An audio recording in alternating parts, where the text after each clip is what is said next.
Welcome to Mystery Manor audiobooks, where classic detective tales come alive in the shadows. Today we present Corpse of the Choir Girl, an original Hercule Poirot murder mystery. Settle in, dim the lights, and let the intrigue unfold. If you're new here, hit that subscribe button for more chilling stories. Now, let us begin. Chapter 1. Arrival at Blackwood Manor. The autumn of 1935 draped the English countryside in a shroud of mist and melancholy, as though the very earth held its breath. Hercule Poirot, the diminutive Belgian detective with a moustache as precise as his mind, sat in the back of a chauffeured Rolls-Royce, watching the rolling hills of Dorset blur past the window. The car's tyres crunched over gravel, a rhythmic counterpoint to the distant rumble of thunder that promised rain before nightfall. Beside him, Captain Arthur Hastings, his loyal friend and chronicler, fidgeted with his gloves, his broad English face betraying a mix of excitement and unease. "Poirot, old chap," Hastings said, breaking the silence. "You're awfully quiet. Not having second thoughts about this weekend, are you? Blackwood Manor's said to be a grand place. Bit old-fashioned, mind you, but splendid for a bit of rest." Poirot's green eyes flickered with amusement, though his expression remained as composed as ever. "Rest, mon ami. For Hercule Poirot, there is no such thing as rest when there are people about. The human heart, it is a puzzle, always shifting, always revealing, and in a place like Blackwood Manor I suspect there will be many puzzles." The car slowed as it approached a pair of wrought-iron gates, their intricate curls half hidden by creeping ivy. Beyond them loomed Blackwood Manor, a Gothic edifice of weathered stone that seemed to grow from the earth itself. Its towers pierced the low grey clouds, and its windows, narrow and arched, glowed faintly with golden light, as though guarding secrets within.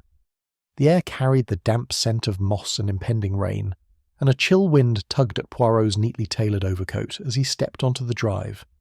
The great oak door of the manor swung open, revealing Sir Reginald Blackwood, a tall man in his late 50s with a stern countenance and silver hair swept back like a general preparing for battle. His tailored suit, though impeccable, seemed a size too large for his gaunt frame, hinting at recent strain. Beside him stood Lady Eleanor Blackwood, a vision of elegance in a deep blue gown, her golden brooch catching the dim light like a beacon. Her smile was warm but practised, her grey eyes darting briefly to assess the newcomers. "Monsieur Poirot, Captain Hastings," Sir Reginald said, his voice a low rumble. "Welcome to Blackwood Manor. We're honoured to have such distinguished guests." "The honour is mine, Sir Reginald," Poirot replied, bowing slightly. "Your home, it is magnifique, a testament to history and grandeur." Lady Eleanor extended a gloved hand, her movements graceful but guarded. "We've heard much of your reputation, Monsieur Poirot, though I hope this weekend offers nothing but pleasant diversions. Our daughter, Amelia, is performing with the choir tonight in our chapel. A special treat, I assure you." As they stepped into the grand foyer, Poirot's keen eyes swept over the surroundings. The interior was a study in contrasts. Polished mahogany banisters gleamed under the soft glow of chandeliers, but the air held a faint mustiness, as though the house had not been fully aired in years. Tapestries depicting pastoral scenes hung on the walls, their colours muted by time, and a grand staircase spiralled upward into shadow. A creak of floorboards echoed faintly, and Poirot's head tilted, noting the sound with interest. Hastings, ever the enthusiast, clapped his hands. "What a place! Like something out of a novel, eh, Poirot? I say, where's this choir girl of yours, Lady Eleanor? I've heard she's quite the talent." A figure appeared at the top of the staircase, as if summoned by Hastings' words. Amelia Blackwood descended with the poise of a dancer, her auburn hair catching the golden light of the chandelier. At 20 she was a vision of youthful beauty, her pale skin glowing against the deep grey of her modest dress. Her eyes, a striking hazel, held a spark of intelligence, and perhaps a hint of defiance. She smiled warmly at the guests, but Poirot noted a fleeting shadow cross her face as she glanced at her parents. "Amelia, my dear," Lady Eleanor said, her tone a touch too bright. "Come meet our guests. This is Monsieur Hercule Poirot and Captain Hastings." Amelia curtsied, her voice soft but clear, like a bell in a quiet church. "A pleasure, gentlemen. I hope you'll enjoy our little performance tonight. The choir has been practising for weeks." Poirot inclined his head, his moustache twitching. "Mademoiselle, I am certain your voice will be as enchanting as this manor. Tell me, what is it you sing tonight?" "Oh, a selection of sacred hymns," Amelia replied, her smile tightening. "The chapel's acoustics are perfect for them, almost haunting." Before Poirot could probe further, the butler Jenkins appeared, a wiry man with greying temples and an air of quiet efficiency. "Your rooms are prepared, sirs," he said, bowing. "Shall I show you up?" The guests were led to their quarters, a pair of adjoining rooms on the second floor overlooking the misty gardens. Poirot's room was a study in opulence, a four-poster bed draped in dark blue velvet, a fireplace crackling with a modest flame, and a window framed by heavy curtains that seemed to absorb the light. As Jenkins departed, Poirot stood by the window, gazing out at the rolling lawns now shrouded in fog. "Something bothers you, Poirot," Hastings said, tossing his hat onto a chair. "You've got that look, like you're already sniffing out a mystery." Poirot turned, his fingers steepled. "Mon ami, it is not a matter of sniffing, but of observing. The manner, it is beautiful, yes, but it is also heavy. There is tension here, Hastings. The way Sir Reginald's shoulders are set, as though he carries a great burden. Lady Eleanor's smile, so perfect yet so guarded. And Mademoiselle Amelia, her eyes, they speak of secrets she does not share." Hastings laughed, though it was tinged with unease. "You're imagining things, old boy. It's just a country house, and we're here for a bit of music and good company. You'll see, it'll be a splendid weekend." "Perhaps," Poirot murmured, but his gaze returned to the window where the first drops of rain began to patter against the glass. The household gathered in the drawing-room before the evening's performance. Poirot and Hastings were introduced to the other guests. Mr. Edward Harlan, the choir-master, a lean man with intense dark eyes, and a manner that suggested both passion and impatience. Reverend Thompson, the local vicar, a portly figure with a nervous habit of polishing his spectacles, and Mr. Charles Dalton, a handsome young man with a charming smile and a tailored suit that spoke of wealth.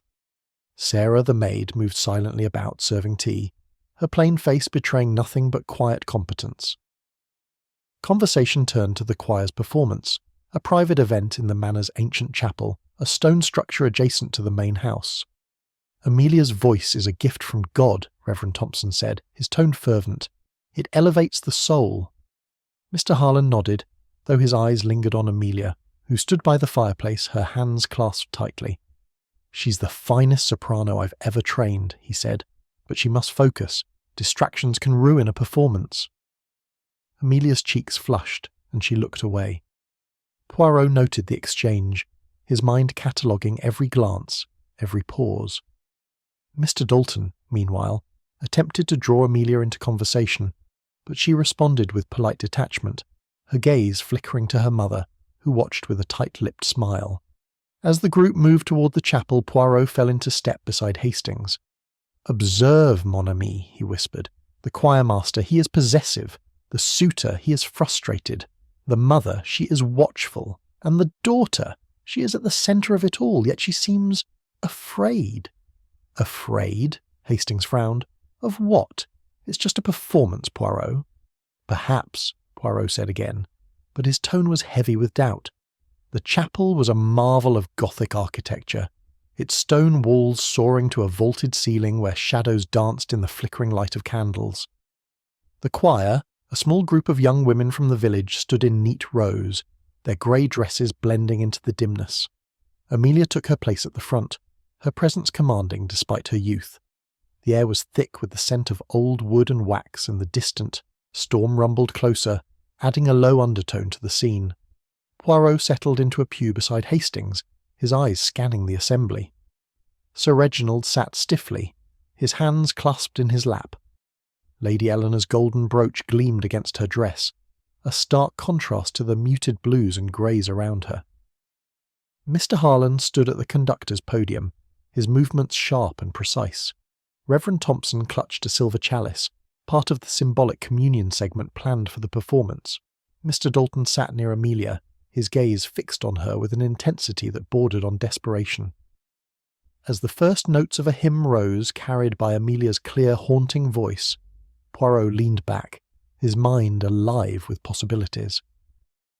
The music was beautiful, but beneath it, he sensed a discord, a tension that vibrated through the chapel like a plucked string. The storm outside grew louder, and a gust of wind rattled the stained-glass windows, casting fleeting colours across the stone floor. "Mon ami," Poirot whispered to Hastings, "mark my words. Before this night is over, something will happen. The little grey cells, they are never wrong." Hastings shook his head, but his smile faltered.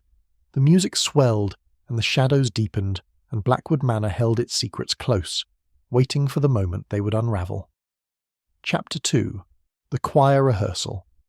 The chapel of Blackwood Manor stood as a relic of centuries past, its stone walls steeped in the echoes of countless prayers and hymns. By late afternoon, the air within was cool and heavy, carrying the faint scent of candle wax and aged oak. The stained-glass windows, depicting solemn saints in robes of crimson and sapphire, filtered the dying light of the overcast sky, casting a mosaic of deep blues and greys across the worn pews. Hercule Poirot, seated near the back with Captain Hastings, adjusted his gloves and surveyed the scene with the precision of a watchmaker. The rehearsal for the evening's performance was about to begin, and already the air thrummed with an undercurrent of tension that set his little grey cells alight. The choir, a group of 6 young women from the nearby village, stood in a neat semicircle at the front of the chapel, their grey dresses blending into the shadows. At their centre was Amelia Blackwood, her auburn hair catching the faint golden glow of the candles, her posture erect but her hands clasped tightly, betraying a hint of nerves. Her voice, when she spoke to her fellow singers, was soft yet commanding, a natural leader among them. Poirot noted the way her hazel eyes darted toward the chapel door, as though expecting an unwelcome arrival. Mr. Edward Harlan, the choir master, strode to the conductor's podium with the air of a man accustomed to command. His lean frame was clad in a dark suit, and his intense eyes scanned the choir with a mixture of pride and impatience. "Ladies," he said, his voice sharp enough to cut through the chapel's stillness, "tonight's performance must be flawless. Amelia, you will lead the soprano line as always. Focus, please, no distractions."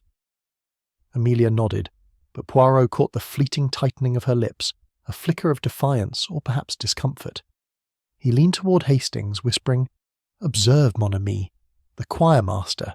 He speaks with authority, but his eyes, they linger too long on Mademoiselle Amelia. There is something personal there, non?" Hastings, ever the optimist, chuckled softly. "You're reading too much into it, Poirot. He's just passionate about the music. Can't blame a man for being dedicated." "Dedication, oui," Poirot murmured, "but passion, it has many faces."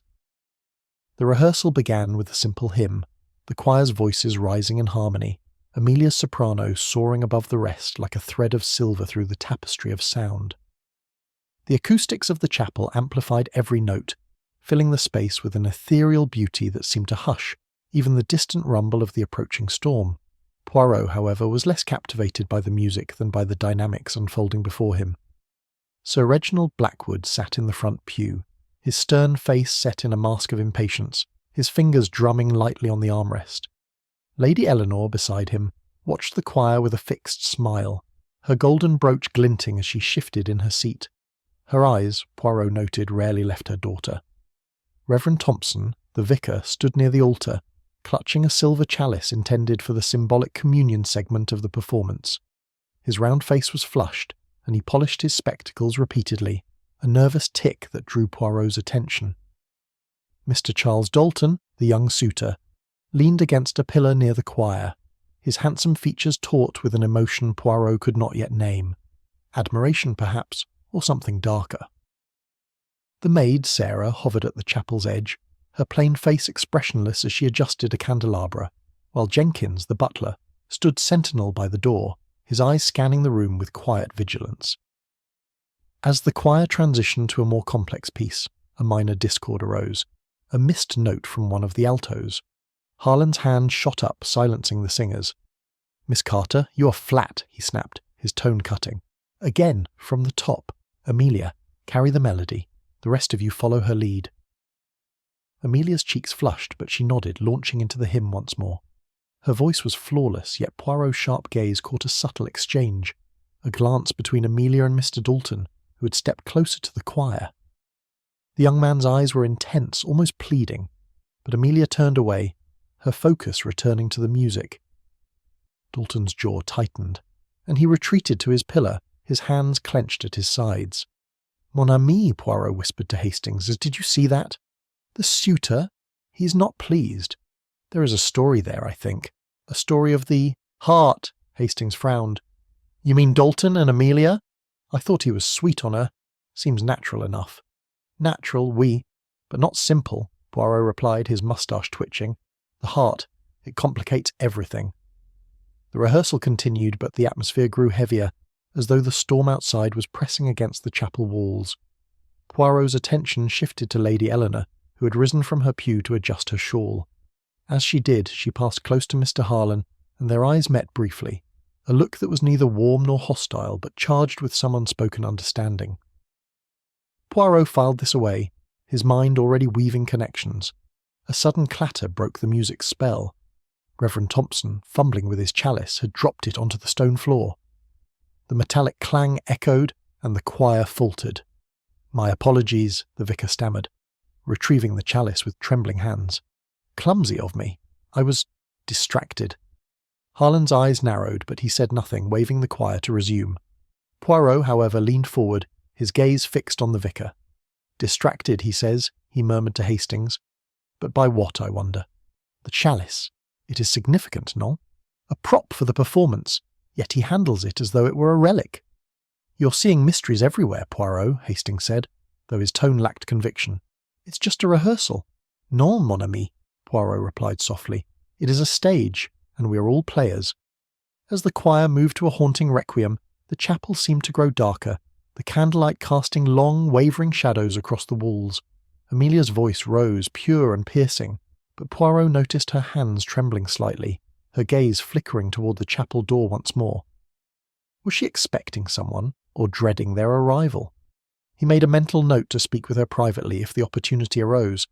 The rehearsal concluded with a final hymn, the notes lingering in the air like a fading echo. Harlan clapped his hands, dismissing the choir with a curt nod. "Adequate," he said, though his tone suggested otherwise. "Amelia, stay a moment. We must review your solo." Amelia hesitated, then nodded, remaining at the podium as the other singers dispersed. Poirot watched as Harlan leaned close to her, his voice low, his hand brushing her arm in a gesture that seemed too familiar. Amelia stepped back, her expression guarded, and murmured something Poirot could not hear. Harlan's face darkened, but he turned away, striding toward the altar to confer with the vicar. Lady Eleanor approached her daughter, her smile tight. "You are splendid, darling," she said, though her tone carried an edge. "But do mind Mr. Harlan's instructions. He knows best." Amelia's eyes flashed, but she only nodded. "Yes, mother." Poirot rose, smoothing his coat. "Come, Hastings," he said. "Let us take a turn about the manor before. Dinner, the air, it grows stifling here."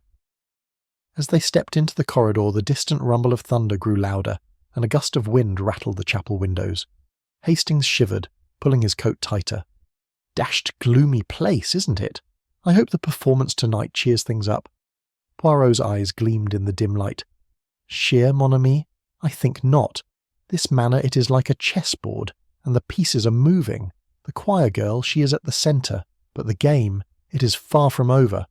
They walked on, the creak of floorboards and the patter of rain accompanying their steps.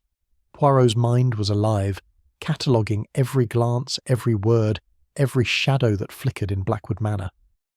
The rehearsal had ended, but the true performance, he sensed, was only beginning. Chapter 3. The Fatal Performance. The evening had descended upon Blackwood Manor like a velvet curtain, heavy and impenetrable, as the storm gathered strength outside. The chapel, bathed in the flickering glow of countless candles, seemed to pulse with an eerie life of its own. The stained-glass windows, now dark save for the occasional flash of lightning, cast fleeting shadows across the stone floor where the choir stood ready for their performance. Hercule Poirot, seated in a pew near the back with Captain Hastings, adjusted his tie and surveyed the assembly with his characteristic precision. The air was thick with the scent of wax and old stone, and the distant rumble of thunder lent an ominous undertone to the scene. Tonight's performance, meant to be a celebration of sacred music, felt instead like the prelude to something far more sinister. The choir, dressed in flowing grey robes that blended into the chapel's muted palette of blues and blacks, stood in a disciplined arc at the front. Amelia Blackwood, the radiant soprano, took her place at the centre, her auburn hair catching the golden flicker of candlelight. Her face was serene, but Poirot's keen eyes detected a subtle tension in her posture. Her hands clasped tightly, her shoulders slightly hunched, as though bracing against an unseen weight. The other singers, village girls with earnest faces, seemed oblivious to the undercurrents, their attention fixed on Mr. Edward Harlan, the choir master, who stood at the podium, his dark eyes gleaming with intensity. Poirot leaned toward Hastings, his voice a low murmur. "Mon ami, observe the stage. It is set not only for music but for drama. The players, they are all in place, and yet I sense a discord waiting to erupt." Hastings, ever the optimist, chuckled softly. "You're too suspicious, Poirot. It's just a choir performance. Beautiful setting, lovely music. What could go wrong?" Poirot's moustache twitched. "Everything, mon ami. When the heart is involved, everything can go wrong." The audience was small but distinguished. Sir Reginald Blackwood sat in the front pew, his stern face softened slightly by the candlelight, though his fingers still drummed a restless rhythm on his knee. Beside him, Lady Ellen maintained her poised elegance, her deep blue gown and golden brooch, a striking contrast to the chapel's sombre tones. Her grey eyes, however, were fixed on Amelia, and Poirot noted a flicker of something, worry, perhaps, or suspicion, in their depths. Reverend Thompson stood near the altar, clutching the silver chalice that would feature in the symbolic communion segment, his round face flushed and his spectacles fogging slightly in the humid air. Mr. Charles Dalton, the young suitor, sat a few pews back, his handsome features taut with an emotion Poirot could not yet fully decipher, adoration, jealousy, or something darker. Sarah the maid and Jenkins the butler lingered at the chapel's edges, their presence unobtrusive yet watchful. As the choir began with a soft hymn, the chapel filled with a haunting melody, Amelia's voice rising above the others like a beacon in the gloom.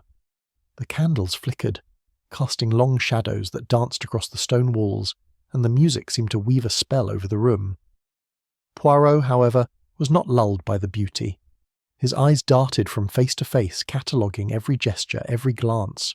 Harlan conducted with fervour, his movements sharp and commanding, but his gaze lingered too long on Amelia, a fact that did not escape Poirot's notice. Lady Eleanor's hands tightened in her lap, her golden brooch catching the light as she shifted. Dalton leaned forward, his eyes fixed on Amelia with an intensity that bordered on obsession. The hymn concluded, and a brief pause followed, broken only by the distant clap of thunder. Harlan raised his baton, signalling the start of the next piece, a requiem that carried a weight of sorrow and reverence. Amelia's solo began, her voice soaring with a purity that seemed to pierce the very walls of the chapel. The audience was rapt, but Poirot's attention was drawn to the altar, where Reverend Thompson prepared the chalice for the symbolic communion. He poured a small amount of wine from a decanter, his hands trembling slightly, and placed it on a small table beside the choir. "Mon ami," Poirot whispered to Hastings, "the chalice. It is the key to something. I feel it. The vicar, he handles it with such care, yet such unease." Hastings frowned, his eyes following Poirot's gaze. "It's just part of the performance, isn't it? A bit of theatre to go with the music." "Perhaps," Poirot murmured, but his tone was heavy with doubt. The requiem reached its climax, and the choir paused for the communion segment. Amelia stepped forward, her grey robe flowing like a spectre in the candlelight. She took the chalice from the vicar, her hands steady despite the tension Poirot had observed earlier. The audience watched in silence as she raised the chalice to her lips, sipping the wine in a gesture of solemn ritual. The choir resumed, their voices blending into a soft hum, and Amelia returned the chalice to the table, her expression serene. For a moment all seemed well. The music swelled, filling the chapel with a sense of transcendence. Then, as the final notes of the requiem echoed, Amelia's hand flew to her throat. Her face paled, her hazel eyes widening in shock. A gasp escaped her lips, and she staggered, her knees buckling. The chalice slipped from the table, clattering to the stone floor with a metallic ring that cut through the music like a knife. The choir faltered, their voices dissolving into stunned silence as Amelia collapsed, her body crumpling to the floor in a pool of grey fabric. Chaos erupted. Lady Eleanor screamed, a raw, piercing sound that echoed off the chapel walls. Sir Reginald leapt to his feet, rushing to his daughter's side, his face a mask of horror. "Amelia!" he bellowed, kneeling beside her. "My God, what's happened?" Mr. Dalton was at her side in an instant, his hands shaking as he touched her face. "Amelia, please, wake up." His voice cracked, desperation seeping through his usual charm. Harlan stood frozen at the podium, his baton still raised, his face drained of colour. Reverend Thompson dropped to his knees, muttering prayers, his spectacles askew. Sarah and Jenkins hurried forward, their calm professionalism shattered by the sight before them. The other choir girls huddled together, some weeping, others staring in mute shock. Poirot rose, his movements calm and deliberate, his green eyes sharp as he surveyed the scene. "Hastings," he said quietly, "fetch the constable, but discreetly. This is no accident. The little grey cells, they tell me. Murder has been done." Hastings, pale and shaken, nodded and hurried from the chapel. Poirot approached the fallen girl, his steps measured, his mind already racing through possibilities. Amelia lay still, her lips tinged an unnatural blue, her eyes staring blankly at the vaulted ceiling. A faint scent lingered in the air, bitter like almonds. Cyanide, Poirot thought, his heart sinking. He knelt beside her, careful not to disturb the scene, and examined the chalice on the floor. A few drops of wine remained, their surface glinting in the candlelight. Sir Reginald's voice was hoarse with grief. "Who did this? Who would dare harm my daughter?" Lady Eleanor, supported by Jenkins, sobbed uncontrollably, her golden brooch trembling with her every breath. "My darling girl," she whispered, her voice breaking. "My Amelia." Poirot stood, his expression grave. "Mesdames et messieurs," he said, his voice cutting through the chaos with quiet authority. "Please, remain calm. No one is to leave this chapel until we have answers. The truth, it will be found, but we must proceed with order." Harlan, recovering his composure, stepped forward, his voice trembling. "This is madness. Amelia was perfect. She was healthy. How could this happen?" Poirot's eyes narrowed, studying the choirmaster's face. "How indeed, Monsieur Harlan? The chalice, it seems, was not as innocent as it appeared." Reverend Thompson, still kneeling, looked up, his face ashen. "The chalice? But I prepared it myself. It was only wine, I swear." "We shall see," Poirot said softly, his gaze sweeping the room. Dalton, still beside Amelia, clenched his fists, his eyes burning with a mix of grief and rage. Sarah hovered nearby, her plain face unreadable, while Jenkins stood rigid, his eyes darting from one suspect to another. The storm outside roared, a flash of lightning illuminating the chapel in stark whites and blues. Poirot's mind was a whirlwind of observations. The chalice, the wine, the bitter scent, the glances exchanged before the tragedy. The pieces of the puzzle were scattered, but he would find them, he vowed. Amelia Blackwood deserved justice, and Hercule Poirot would not rest until it was served. "Mon ami," he said to himself, though his words were lost in the thunder, "the performance is over, but the real drama, it begins now." Chapter 4. The body is found. The chapel of Blackwood Manor, moments ago a sanctuary of music and candlelight, had transformed into a tableau of tragedy. The air was thick with the acrid tang of fear and the faint bitter scent of almonds that Hercule Poirot had already identified as cyanide. Amelia Blackwood lay motionless on the cold stone floor, her grey choir robe fanned out like a fallen angel's wings, her lips tinged an unnatural blue. The flickering candles cast long, wavering shadows across the vaulted ceiling, and the storm outside roared with unrelenting fury, its thunder shaking the stained glass windows. Poirot stood near the body, his compact frame radiating calm authority amidst the chaos, his green eyes scanning every detail with surgical precision. Captain Hastings had dashed off to summon the local constable, his face pale with shock. The remaining occupants of the chapel, Sir Reginald and Lady Eleanor Blackwood, Mr. Edward Harlan, Reverend Thompson, Mr. Charles Dalton, Sarah the maid, and Jenkins the butler, stood frozen, their faces a gallery of grief, fear, and suspicion. Lady Eleanor's sobs echoed softly, her golden brooch trembling with each shudder. Sir Reginald knelt beside his daughter, his stern features crumpled in anguish, while Dalton hovered nearby, his hands clenched as though restraining himself from lashing out. Harlan, the choirmaster, stood rigid at the podium, his dark eyes darting between the body and the chalice that lay overturned on the floor. Reverend Thompson clutched his spectacles, muttering prayers, his round face glistening with sweat. Sarah and Jenkins lingered at the edges, their expressions unreadable but their postures alert.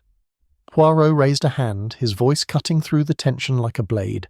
"Mesdames et messieurs, please, no one is to touch anything. The scene, it must remain as it is until the authorities arrive. But rest assured, Hercule Poirot will begin the investigation now." Sir Reginald looked up, his voice raw. "Investigation? This is murder, Monsieur Poirot. Someone poisoned my daughter, my Amelia. Who would do such a thing?" "That, Sir Reginald," Poirot replied, his tone measured, "is what we shall discover. But we must proceed with method and order. First, we examine the scene." He knelt beside Amelia's body, his movements deliberate, his gloved hands careful not to disturb her. Her face, once radiant with youth, was now still, her hazel eyes staring blankly upward. The faint almond-like scent was unmistakable, confirming his suspicion of cyanide. His gaze shifted to the silver chalice, its contents spilled across the stone floor, a dark stain spreading like blood. A few drops of wine remained, glinting in the candlelight. Poirot leaned closer, inhaling cautiously. The same bitter odour clung to the chalice, a silent accusation. "Mon Dieu," he murmured, rising to his feet. "The poison, it was in the chalice. But how did it come to be there, and who placed it?" Reverend Thompson, still kneeling near the altar, looked up, his voice trembling. "I swear, Monsieur Poirot, I poured the wine myself. It was from the manor's cellar, nothing more than ordinary claret. I handled the chalice all evening." Poirot's eyes narrowed, studying the vicar's flushed face. "And yet, Reverend, the young lady is dead. The wine, it was not so ordinary, non?" Thompson's hands shook as he polished his spectacles, a nervous habit that Poirot noted with interest. I don't understand. It was just wine." Lady Eleanor, supported by Jenkins, stifled a sob. "My poor girl. She was so full of life, so talented. Why would anyone do this?" Poirot turned to her, his expression softening but his eyes sharp. "Lady Eleanor, grief is a heavy burden, but truth will lighten it. Tell me, did Amelia have enemies, someone who might wish her harm?" "Enemies?" Sir Reginald barked, standing now, his face flushed with anger. "She was a choir girl, for God's sake, beloved by all who knew her." "Beloved, perhaps," Poirot said softly, "but not by all. The human heart, it is complex. Love can turn to hate, admiration to envy." Mr. Dalton, still hovering near Amelia's body, rounded on Poirot, his voice thick with emotion. "You're suggesting someone here killed her? That's absurd! Amelia was perfect. No one could hate her." Poirot's moustache twitched. "Monsieur Dalton, perfection is a dangerous thing. It inspires devotion, oui, but also jealousy, resentment.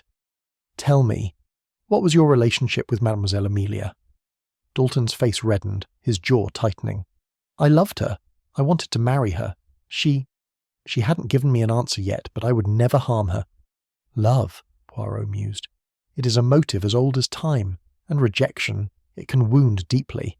Harlan stepped forward, his voice sharp. "This is nonsense. Amelia was my finest student. Her voice was a gift, and I respected her talent. If anyone's to blame, look to the chalice, not to us."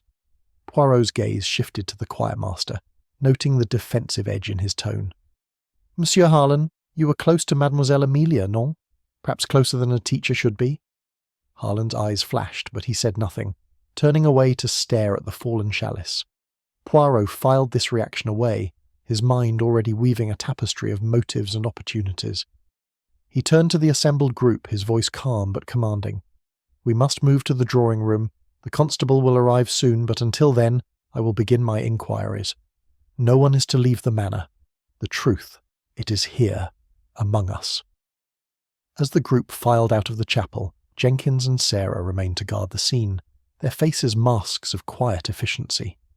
Poirot lingered a moment, his eyes sweeping the chapel one last time.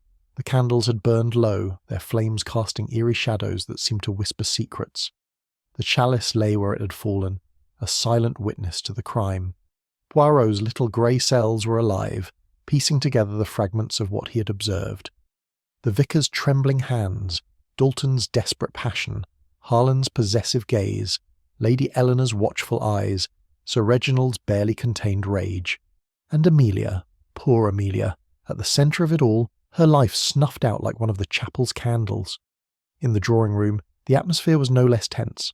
The fire crackled in the hearth, its golden light a stark contrast to the deep blues and greys of the room's decor. The storm outside raged on, rain lashing against the windows, and the air was heavy with the weight of unspoken accusations. Poirot stood by the fireplace, his compact figure commanding attention despite his small stature. "Mesdames et messieurs," he began, "a crime has been committed, and the killer is among us. The poison, it was administered through the chalice, but the question is how and by whom. Let us consider the facts. The chalice was prepared by Reverend Thompson. Oui, but it was accessible to others during the rehearsal and performance. Who among you had the opportunity and the motive to place poison in that cup?" Reverend Thompson, seated on a velvet settee, shook his head vigorously. "I've told you, Monsieur Poirot, I only poured the wine. I had no reason to harm Amelia. She was a blessing to this community." Poirot's eyes gleamed.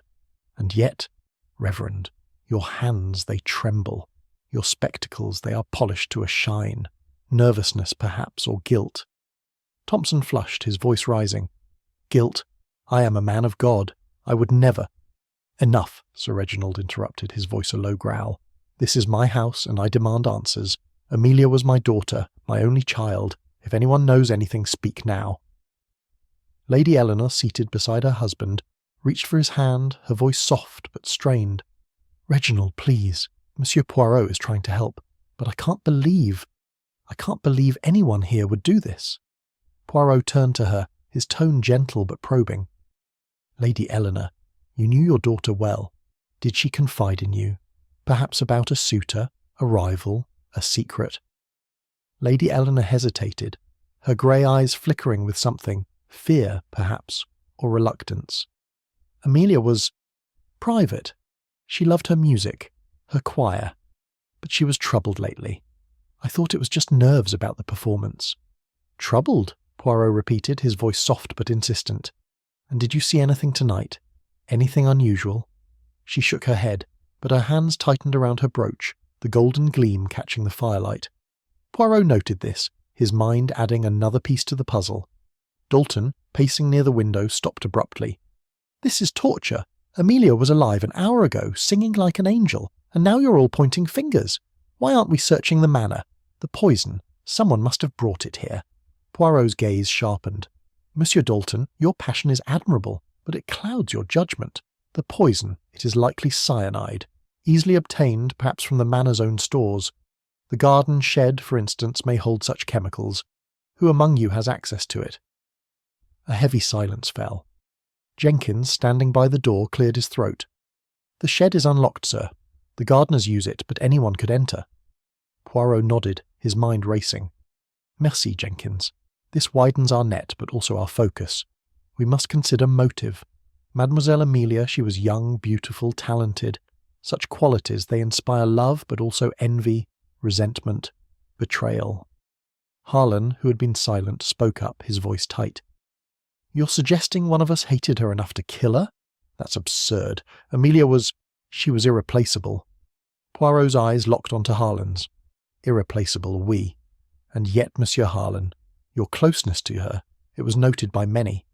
A teacher's admiration, or something more." Harlan's face darkened, but he said nothing, his silence louder than words. Poirot turned to the group, his voice steady. "We will reconvene when the constable arrives. Until then, remain here. The truth, it will not hide forever." As the group settled into uneasy silence, Poirot stepped to the window, gazing out at the storm. The rain lashed the glass, and lightning illuminated the gardens, casting eerie shadows. Amelia's death was no accident, he was certain. The chalice, the poison, the motives, they were all pieces of a puzzle, and Hercule Poirot would fit them together, no matter how dark the picture they formed. Chapter 5. First Interrogations. The drawing-room of Blackwood Manor was a study in contrasts, its opulent decor clashing with the grim atmosphere that had settled over the household. The fire the hearth cast a golden glow across the deep blue and grey tapestries, but the warmth did little to dispel the chill of suspicion that hung in the air. Rain lashed against the tall windows, and the occasional rumble of thunder punctuated the tense silence. Hercule Poirot stood by the fireplace, his compact figure commanding the room, his green eyes sharp as they surveyed the assembled group. Amelia Blackwood's murder had transformed the manor into a stage for a different kind of performance, one of truth and deception, and Poirot was determined to direct it with precision. Captain Hastings had returned, breathless, having dispatched a message to the local constable. The authorities would arrive soon, but Poirot knew time was of the essence. The killer was among them, and the little grey cells were already at work, piecing together the fragments of the evening's tragedy. The group sat in a loose circle, Sir Reginald Blackwood, his stern face etched with grief and anger, Lady Eleanor, her elegance marred by red-rimmed eyes, and a trembling hand clutching her golden brooch, Mr. Edward Harlan, the choir-master, whose intense gaze flickered with unease, Reverend Thompson, polishing his spectacles with nervous fervour, Mr. Charles Dalton, the suitor, his handsome features taut with barely contained emotion, Sarah the maid, silent and watchful, and Jenkins, the butler, standing by the door with an air of quiet vigilance. Poirot cleared his throat, his voice calm but authoritative. Mesdames et messieurs, a terrible crime has been committed. Mademoiselle Amelia, she was poisoned. Cyanide, delivered through the chalice during the performance. The question is not only who placed the poison, but why. We begin now with the truth. Each of you will speak, and Hercule Poirot will listen. Sir Reginald stood, his voice a low growl. This is outrageous. My daughter is dead, and you're treating us like criminals. I demand justice, not accusations. Poirot raised a hand, his tone unruffled. Sir Reginald, justice is precisely what I seek, but it requires method. Please sit. Tell me, where were you during the rehearsal and performance? Did you see anything unusual? Sir Reginald sank back into his chair, his hands clenched. I was in the chapel the entire time, watching my daughter. She was radiant. I noticed nothing out of the ordinary until his voice broke and he looked away, his jaw tight, until she collapsed. Poirot nodded, his eyes shifting to Lady Eleanor. And you, madame? Your daughter? She was troubled, non? You mentioned earlier that she seemed nervous. Lady Eleanor's grey eyes met Poirot's, and for a moment, a flicker of something, guilt perhaps, or fear, crossed her face. Amelia was always nervous before a performance, she said, her voice soft but strained. She wanted to be perfect. I was in the pews watching her. I saw nothing. Nothing until it was too late. Poirot's moustache twitched. And yet, madam, your hands, they clutch that brooch as though it anchors you. Did Amelia confide in you about any troubles? A suitor, perhaps? Or a rival? Lady Eleanor hesitated, her fingers tightening around the golden brooch. She mentioned Mr. Dalton's proposal. She wasn't sure about accepting. I told her to focus on her music, not on romance, but I didn't think... She broke off, her eyes filling with tears. Poirot turned to Charles Dalton, whose face had reddened at the mention of his name. Monsieur Dalton, you loved Mademoiselle Amelia, oui? You proposed, and she did not accept. That must have been painful. Dalton's hands clenched into fists, his voice tight. I loved her, yes. I asked her to marry me 2 weeks ago, but she needed time to think. I respected that. I would never hurt her. I was in the chapel, near the back, watching her sing. She was an angel. His voice cracked, and he looked away, his eyes glistening. Poirot's gaze was unrelenting. And yet, monsieur, rejection. It can wound deeply. Did you see anyone near the chalice before the performance? Dalton shook his head, his jaw tight. No, I was focused on Amelia. I didn't notice the chalice until she drank from it. Poirot turned to Mr. Harlan, whose lean frame seemed coiled with tension. Monsieur Harlan, you were the choir master, close to Mademoiselle Amelia. You trained her, admired her talent. Perhaps more than admired, non? Harlan's dark eyes flashed with anger. What are you implying? Amelia was my student, my best student. Her voice was extraordinary. I was at the podium conducting. I didn't touch the chalice, and I didn't see anyone else near it. Poirot tilted his head, his voice soft but probing. And yet, monsieur, your alibi, it is vague. You were near the altar during the rehearsal, non? The The chalice was there, accessible, and your manner with Mademoiselle Amelia, it was noticed by others, a closeness perhaps that went beyond teacher and student. Harlan's face darkened, but he said nothing, his silence a heavy presence in the room. Poirot made a mental note, his eyes shifting to Reverend Thompson, who was polishing his spectacles with such vigour that Poirot feared they might break. "Reverend Thompson," Poirot said, "you prepared the chalice. You poured the wine. Tell me, what did you see? What did you do?" Thompson's hands trembled and he fumbled his spectacles, nearly dropping them. I poured the wine from the manor's cellar, as I said. It was just claret, nothing more. I placed the chalice on the table by the altar during the rehearsal. I was busy with my duties, prayers, organising the communion segment. I saw nothing unusual." Poirot's eyes narrowed. "And yet, Reverend, your nervousness, it is pronounced. The chalice, it was in your care. Did anyone approach it while you were near?" Thompson shook his head, his voice rising. "No one! I swear it! I was focused on the service, on the music. I didn't see anyone tamper with it." Poirot nodded, his expression unreadable, and turned to Sarah, who stood quietly by a side table, her plain face impassive. "Mademoiselle Sarah, you were in the chapel, adjusting the candelabras, non? You moved silently, observed much. Did you see anything? Anyone near the chalice?" Sarah's eyes met Poirot's, steady and unflinching. "I was busy, sir, keeping the candles lit. I didn't see anyone touch the chalice, but—" She hesitated, her voice dropping.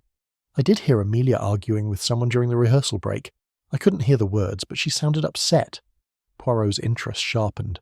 "Arguing? With whom, mademoiselle?" Sarah glanced at Harlan, then quickly away. "I'm not sure, sir. It was near the vestry door. I only caught a glimpse." Harlan's face tightened, but he said nothing. Poirot turned to Jenkins, who stood by the door, his posture rigid. "And you, Monsieur Jenkins? You are the eyes and ears of this manor. What did you observe?" Jenkins inclined his head slightly, his voice calm but measured. "I was at the chapel entrance, sir, ensuring the guests were comfortable. I saw no one near the chalice, but I did notice Mr. Dalton speaking with Miss Amelia before the performance. He seemed insistent." Dalton shot to his feet, his voice sharp. "Insistent? I was asking her how she felt about the performance. I cared about her, unlike some of you." "Enough!" Poirot's voice was soft but commanding, silencing the room. "We are not here to accuse blindly, but to uncover the truth. Each of you has a story, and each story has gaps. The chalice was poisoned, and someone here knows how and why." He paced slowly before the fireplace, his hands clasped behind his back. "Let us consider motive. Mademoiselle Amelia was young, beautiful, talented. She was loved, but love can breed jealousy. She was wealthy, an heiress to this manor. Wealth brings envy. She was courted, perhaps by more than one, and rejection can turn love to hate. And her talent, it shone brightly. Too brightly for some, perhaps." Lady Eleanor's voice trembled as she spoke. "You think someone hated my daughter? She was kind, generous. She had no enemies." Poirot's eyes softened, but his tone remained firm. "Madam, no one is without enemies, even the purest of hearts. We must look deeper. The poison, it was cyanide. Quick, deadly. It could be from the garden shed, as Monsieur Jenkins has confirmed is accessible. Who among you has knowledge of such things?" A heavy silence fell. Sir Reginald's face darkened. "The shed? That's for the gardeners. Anyone could have taken something from there." "Précisément," Poirot said. "Anyone, and that is why we must dig deeper into the hearts and minds of those present." He turned to Harlan once more. "Monsieur Harlan, your closeness to Amelia, it was remarked. Upon? Did she confide in you? Perhaps about her fears or her plans?" Harlan's jaw tightened. "She was my student. We spoke of music. Nothing more." Poirot nodded, unconvinced, and addressed the group. "We will pause here. The constable will arrive, and we will examine the chalice, the wine, the shed. But know this, the truth, it cannot hide from Hercule Poirot. I will find it, and the killer will be revealed." As the group dispersed to their seats, the storm outside roared, lightning illuminating the room in stark flashes. Poirot stood by the window, his mind racing. The chalice, the poison, the glances exchanged in the chapel, they were all pieces of a puzzle, and he was determined to fit them together. Amelia's death was a tragedy, but it was also a challenge, and Poirot's little grey cells were equal to it. Chapter 6. The Secret Letters. The storm that had raged outside Blackwood Manor began to subside as the night deepened, leaving behind a heavy mist that clung to the grounds like a shroud. Inside, the drawing-room felt even more oppressive, the golden firelight flickering uncertainly against the deep blues and greys of the walls. Hercule Poirot paced slowly before the hearth, his polished shoes silent on the thick carpet, his mind a whirlwind of deductions. The interrogations had revealed much, motives simmering beneath the surface, alibis that were as fragile as the chalice's spilled wine, but Poirot knew that the key to unravelling Amelia Blackwood's murder lay in the secrets she had kept hidden. Secrets, he suspected, that were not buried with her. Captain Hastings sat in an armchair, his broad face etched with concern, nursing a brandy that Jenkins had discreetly provided. The others had been dismissed to their rooms under strict instructions not to leave the manor, but the air still hummed with unspoken accusations. Sir Reginald had retired with a thunderous scowl, Lady Eleanor leaning on his arm, her golden brooch catching the light like a winking eye. Mr. Dalton had stormed off, muttering under his breath, while Harlan and Reverend Thompson had slunk away with downcast eyes. Sarah and Jenkins remained on duty, their presence a quiet reminder of the manor's watchful underbelly. "Poirot," Hastings said, breaking the silence, "this is dashed complicated. Everyone seems to have a motive, but no one's cracked yet. What next?" Poirot stopped pacing, his green eyes gleaming. "Next, mon ami, we search. The truth. It does not come to us. We must hunt it. Mademoiselle Amelia's room. It holds the answers. Come, let us go before the constable arrives and complicates matters." With Hastings in tow, Poirot ascended the grand staircase, the creak of the steps echoing in the quiet house. Amelia's room was at the end of the corridor, a feminine sanctuary of soft pastels amid the manor's darker tones. The door was unlocked, and Poirot entered, his gloved hands careful as he switched on a lamp. The room was tidy, almost unnaturally. So, a four-poster bed draped in grey silk, a vanity table with silver brushes, and a writing desk by the window overlooking the misty gardens. The air carried a faint scent of lavender, Amelia's favourite, but beneath it lurked the chill of absence. Hastings closed the door behind them. "What are we looking for, exactly?"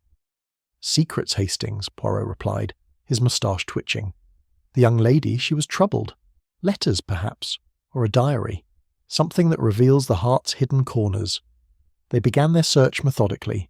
Hastings rifled through the vanity drawers, finding only cosmetics and trinkets, while Poirot turned to the writing desk. The surface was bare, save for a few sheets of paper and an inkwell, but a locked drawer caught his eye. With a deft twist of a hairpin he procured from the vanity, Poirot popped the lock, revealing a bundle of letters tied with a grey ribbon. His eyes lit up as he untied them, spreading the pages across the desk. "Mon Dieu," he murmured, scanning the first letter. "These are from Monsieur Harlan. Passionate, intimate. Listen, Hastings.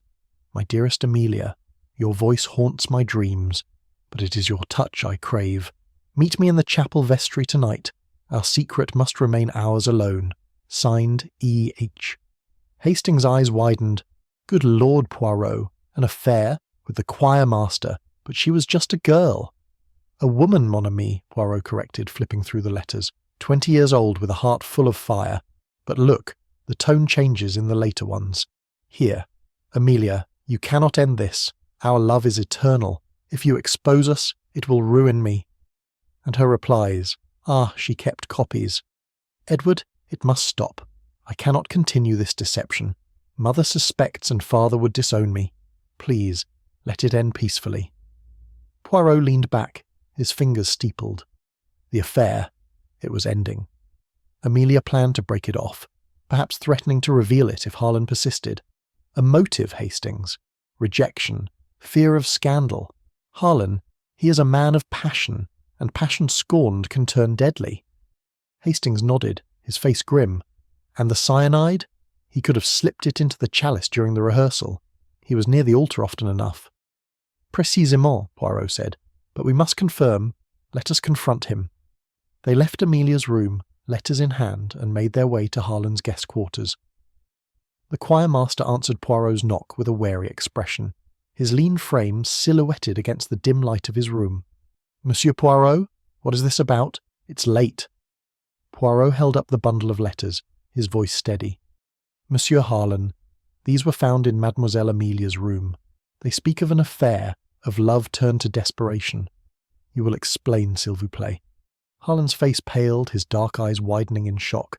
He stepped back, allowing them entry, and sank into a chair, his hands trembling. How? Those were private. You had no right. The dead have no privacy when murder is involved, Poirot said firmly. You loved her, oui, but she wished to end it. You feared exposure, your reputation, your position. Perhaps you silenced her to protect yourself. Harlan's head snapped up, his voice hoarse. No, I loved Amelia, truly loved her. Yes, we had an affair. It started innocently, with music lessons, but it grew. She was vibrant, talented, everything I admired, but lately she pulled away, said her mother suspected that Dalton was pressing his suit. I begged her not to end it, but I would never harm her. Poirot's eyes narrowed, and yet the letters show threats. If you expose us, it will ruin me. Strong words, monsieur. Harlan buried his face in his hands. I was desperate, yes, scared, but murder? Never. I was at the podium during the performance. I couldn't have poisoned the chalice without being seen. During the rehearsal, perhaps, Poirot pressed. You were near the altar. Opportunity, motive. It fits. Harlan looked up, his eyes filled with fear. I swear on my life I didn't do it. Amelia was my muse. Without her my world is empty. Poirot studied him for a long moment, then nodded. For now, monsieur, I accept your denial, but the truth it will emerge. Do not leave the manor. As they left Harlan's room, Hastings whispered, Do you believe him, Poirot? He seemed genuine. Genuine fear, oui, Poirot replied. But fear of what? Guilt or discovery? We must speak to Lady Eleanor. The letters mention her suspicions. They found Lady Eleanor in the library, seated by a window with a book unopened in her lap, her grey eyes staring into the mist-shrouded night. She looked up as they entered, her face composed but weary. Monsieur Poirot, Captain Hastings, what brings you here at this hour? Poirot approached, the letters in his hand. Madame, we have found something in your daughter's room. Letters from Monsieur Harlan, revealing an affair. You suspected, no? Lady Eleanor's composure cracked, her hands tightening on the book. I knew something was amiss. Amelia was distant, secretive. I found a letter once, half-burned in the grate. I confronted her, but she denied it. Harlan, he is older, experienced. He took advantage of her innocence. Poirot's voice was gentle. And this knowledge, madam, it gave you motive? Jealousy, perhaps, or fear for her future? Lady Eleanor's eyes flashed with indignation. Motive? To kill my own daughter? How dare you? I loved Amelia more than life. I wanted to protect her. From Harlan, from Dalton's relentless pursuit, from her own foolish heart. But protection can turn extreme, Poirot said softly. The chalice, it was accessible. As her mother, you were close during the performance. Tears welled in Lady Eleanor's eyes. I would never harm her. If anything, I would have confronted Harlan, not this. She gestured weakly at the letters. But yes, I knew, and it added to my worries. The family name, Reginald's temper, it could have destroyed us. All. Poirot nodded, pocketing the letters. Merci, madame. Your candour is appreciated. Rest now. The dawn will bring clarity. As they left the library, Hastings rubbed his chin. Lady Eleanor knew. Harlan admits the affair. This thickens the plot, Poirot. Who else might have known?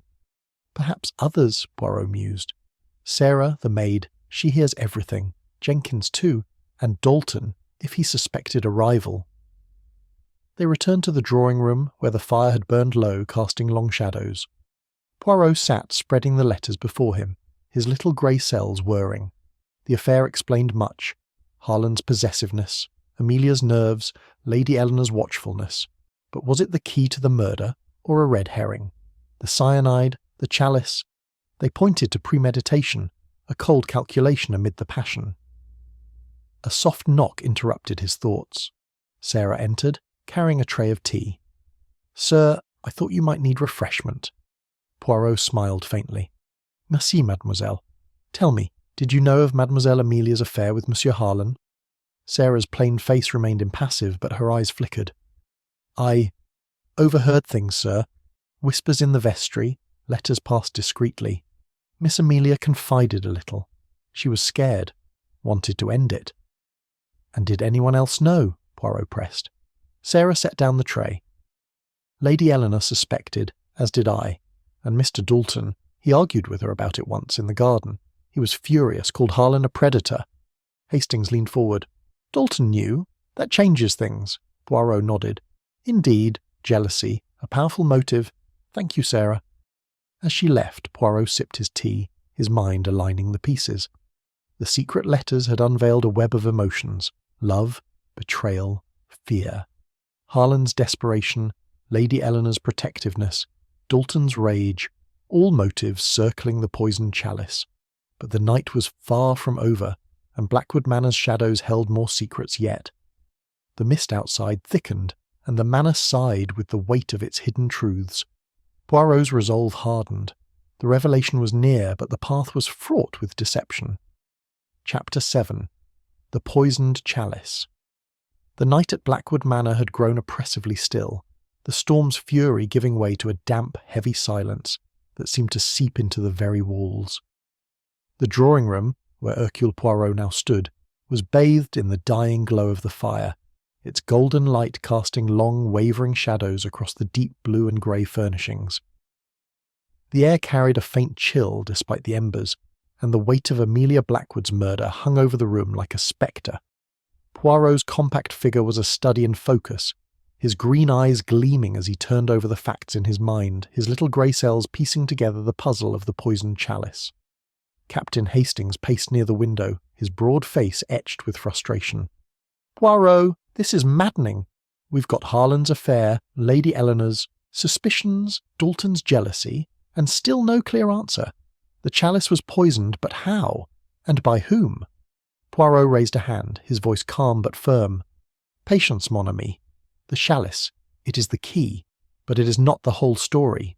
We must reconstruct the moment of the crime, when the poison was introduced, and by whose hand? Come, let us return to the chapel. The scene, it speaks when we listen. They descended to the chapel, where Amelia's body had been covered with a cloth, pending the constable's arrival. The candles had burned low, their flames flickering like whispers in the darkness. The silver chalice still lay on the stone floor, its spilled wine a dark stain against the grey stone. Poirot knelt beside it, his gloved hands careful as he examined the vessel. The faint, bitter scent of cyanide lingered, a grim reminder of the crime. Hastings, Poirot said, his voice low. The cyanide, it is a poison that acts swiftly. Amelia drank from the chalice during the communion segment, and within moments she was gone. This tells us the poison was introduced shortly before, perhaps during the rehearsal, perhaps just before the performance. Hastings frowned, rubbing his chin. But the vicar prepared the chalice, didn't he? Reverend Thompson said he poured the wine himself. Oui, Poirot replied, rising to his feet. But the chalice was accessible to others. Let us consider the timeline. During the rehearsal, the chalice was on the altar table, handled by the vicar but not guarded. Many moved through the chapel. Harlan, Dalton, Sarah, even Lady Eleanor. We must determine who had opportunity. They returned to the drawing-room where Poirot had requested the household reassemble. The group gathered reluctantly, their faces drawn with exhaustion and fear. Sir Reginald sat stiffly, his stern features hardened by grief. Lady Eleanor clutched her golden brooch, her grey eyes red-rimmed but watchful. Mr. Harlan stood by the fireplace, his lean frame tense, his dark eyes avoiding Poirot's gaze.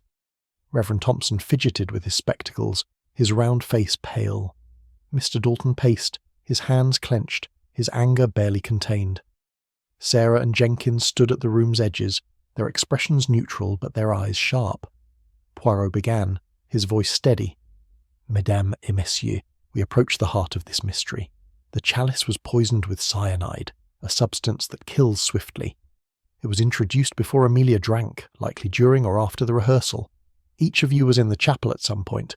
Let us examine your movements. He turned to Reverend Thompson, whose hands trembled as he adjusted his spectacles.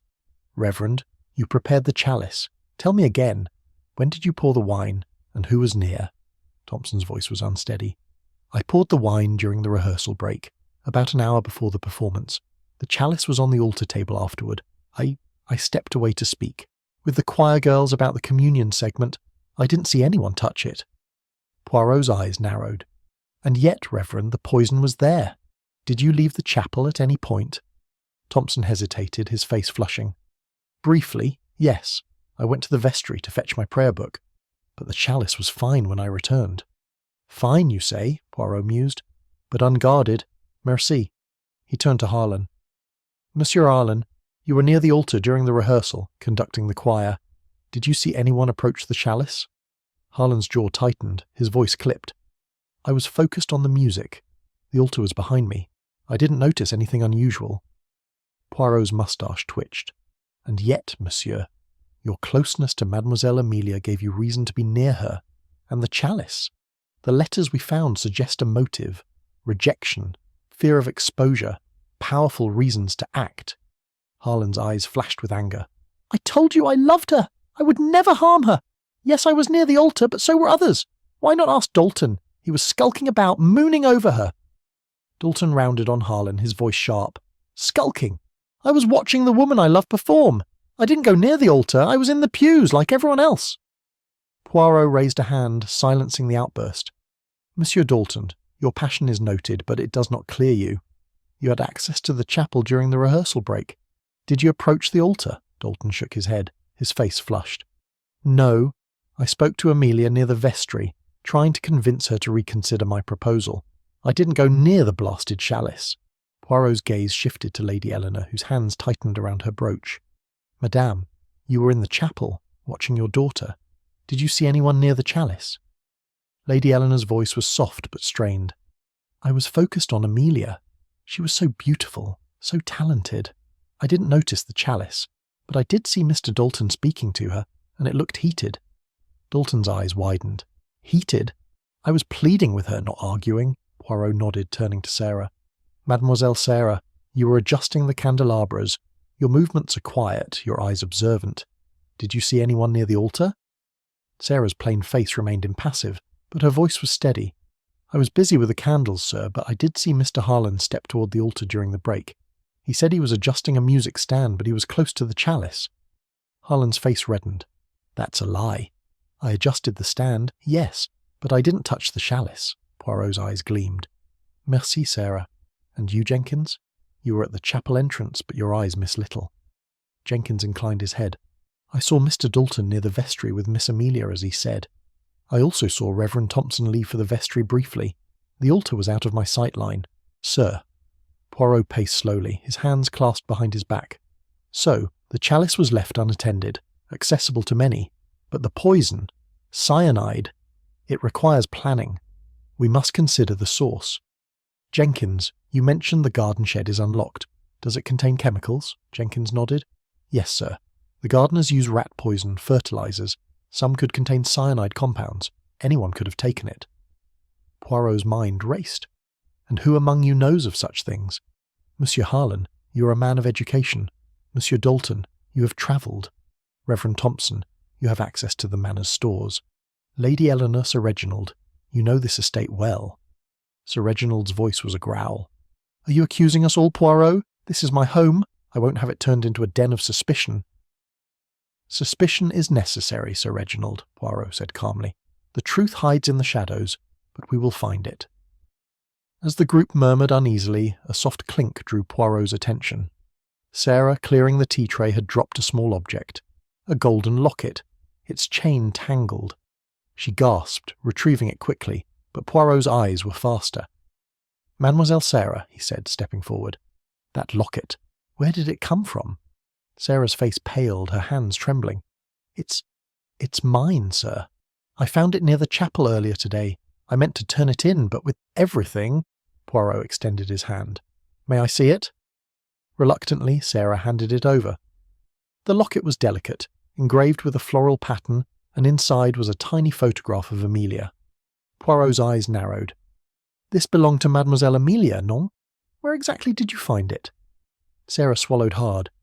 Near the altar, sir, during the rehearsal break. I thought she dropped it. Poirot's mind whirred. And yet, you kept it. Why? I was jealous, Sarah admitted, her voice barely a whisper. Amelia had everything. Beauty, talent, suitors. I found the locket and thought, I don't know, I just kept it. But I didn't hurt her, I swear." The room fell silent, the weight of her confession hanging heavy. Lady Eleanor gasped, her hand flying to her mouth. Dalton's eyes burned with accusation, but Poirot raised a hand, his voice calm. "Jealousy. It is a powerful emotion, Mademoiselle Sarah. But is it enough for murder? We shall see. For now, I keep the locket." He pocketed the locket, his gaze sweeping the group. The chalice, the cyanide, the locket. These are pieces of the puzzle. Motives abound. Harlan's rejected love, Dalton's spurned proposal, Lady Eleanor's protectiveness, Sarah's envy. But the truth, it is close. As the group dispersed, Poirot stood by the window, the mist outside swirling like his thoughts. The chalice had been poisoned, but the how and why remained elusive. The locket was a new clue, tying Sarah to the scene, but was she a killer, or merely a bystander caught in the web? The dawn was approaching, and with it, Poirot knew, the answers would come. Chapter 8. Alibis. Unravel. The dawn was breaking over Blackwood Manor, its pale light filtering through the heavy mist that clung to the Dorset countryside. The drawing room where Hercule Poirot now stood was bathed in a muted glow, the deep blues and greys of its decor softened by the creeping grey of morning. The fire had long since died, leaving only a faint warmth in the hearth, and the air carried a chill that mirrored the tension among the household. The murder of Amelia Blackwood had cast a pall over the manor, and as the night gave way to day, Poirot's little grey cells worked tirelessly, piecing together the fragments of motive, opportunity, and deception. Captain Hastings sat slumped in an armchair, his eyes heavy with fatigue but his mind alert. "Poirot," he said, rubbing his temples, "we've got letters, a locket, and a poisoned chalice, but everyone's story seems to hold, for now. How do we break through these alibis?" Poirot paced slowly, his polished shoes silent on the carpet, his hands clasped behind his back. "Mon ami, alibi, they are like a house of cards, impressive until you find the weak point. We have motives aplenty, love, jealousy, fear of scandal, but the truth, it lies in the details, the moments when no one was watching.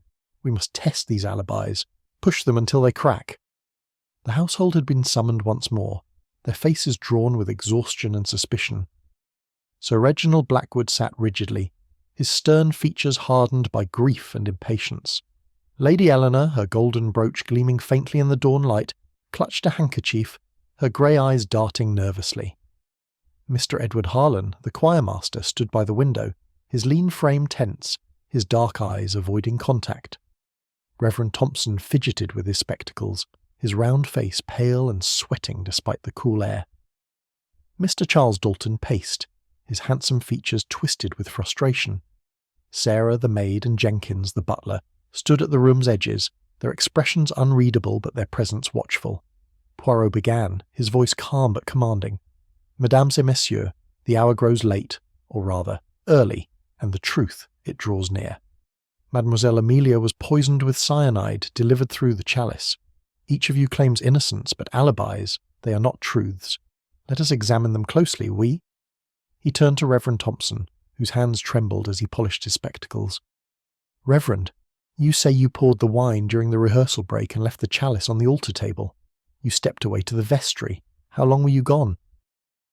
Thompson swallowed hard, his voice unsteady. "Only a few minutes, Monsieur Poirot. I needed my prayer book. When I returned, the chalice was untouched." Poirot's eyes narrowed. "A few minutes, you say? Long enough for someone to approach the altar unnoticed. And you, Reverend, you were seen near the garden shed earlier that day. The shed, it contains cyanide, non?" Thompson's face flushed, his spectacles nearly slipping from his grasp. "The shed? I was fetching a trowel for the gardener. I had no reason to touch poisons." Poirot nodded, his expression unreadable, and turned to Mr. Harlan. "Monsieur Harlan, your alibi is that you were at the podium conducting, but Sarah saw you near the altar during the break, adjusting a music stand. Close enough to tamper with the chalice, oui?" Harlan's jaw tightened, his voice sharp. "I told you I adjusted the stand. The chalice was behind me, I didn't touch it. You're grasping at straws, Poirot." "Perhaps," Poirot said softly, "but the letters we found, they show a man desperate, A man rejected. Desperation, it can drive one to extreme acts. Harlan's eyes flashed with anger, but he said nothing, his silence heavy. Poirot turned to Mr. Dalton, who had stopped pacing, his fists clenched. "Monsieur Dalton, you claim you were in the pews or speaking with Amelia near the vestry. But Jenkins saw you lingering near the vestry door, close to the altar's side entrance. Did you approach the chalice?" Dalton's face reddened, his voice rising. "No. I was with Amelia, trying to talk to her about us. I didn't go near the altar. Why would I kill the woman I loved?" "Love scorned, monsieur," Poirot said, his tone gentle but probing. "She rejected your proposal. That pain, it can twist the heart." Dalton's eyes burned with defiance. "I'd rather die than hurt her. You're wasting time on me when the real killer's standing here." Poirot raised a hand, silencing the outburst, and turned to Lady Eleanor. "Madame, your alibi is that you were in the pews watching your daughter, but you moved during the rehearsal break. To adjust your shawl, you said. You passed near the altar. Did you see the chalice?" Lady Eleanor's hands tightened on her handkerchief, her voice soft but strained. "I was focused on Amelia. I didn't notice the chalice. I only wanted to ensure she was ready for the performance." Poirot's moustache twitched. "And yet, madame, you knew of her affair with Monsieur Harlan. A mother's protectiveness, it can be fierce. Fierce enough to act." Lady Eleanor's eyes widened, her voice trembling. "You think I'd harm my own child? I loved Amelia. I wanted to save her from scandal, not this." Poirot nodded, his gaze shifting to Sarah. "Mademoiselle Sarah, you were adjusting candelabras, moving quietly through the chapel. You found Amelia's locket near the altar. Did you see anyone else there?" Sarah's plain face remained impassive, but her eyes flickered with unease. "I told you, sir, I saw Mr. Harlan near the altar, and I saw Reverend Thompson return from the vestry just before the performance. No one else." Poirot turned to Jenkins, whose calm demeanour contrasted with the room's tension. "And you, Monsieur Jenkins? You were at the chapel entrance, but you have a clear view of the side door to the altar. Did you see anyone approach?" Jenkins inclined his head, his voice steady. "I saw Mr. Dalton near the vestry, as I said. I also saw Lady Eleanor pass near the altar during the break, and Mr. Harlan adjusting his stand. The side door was out of my direct sight, sir." Poirot paced slowly, his hands clasped behind his back. "So, the alibis, they unravel. Reverend Thompson leaves the chalice unattended. Monsieur Harlan is near the altar. Monsieur Dalton is close to the vestry. Lady Eleanor passes by. Sarah finds a locket. Each of you had opportunity, and each has a motive. Love, jealousy, scandal, betrayal." Sir Reginald stood, his voice a growl. "This is intolerable, Poirot. You're accusing us all, but where's the proof?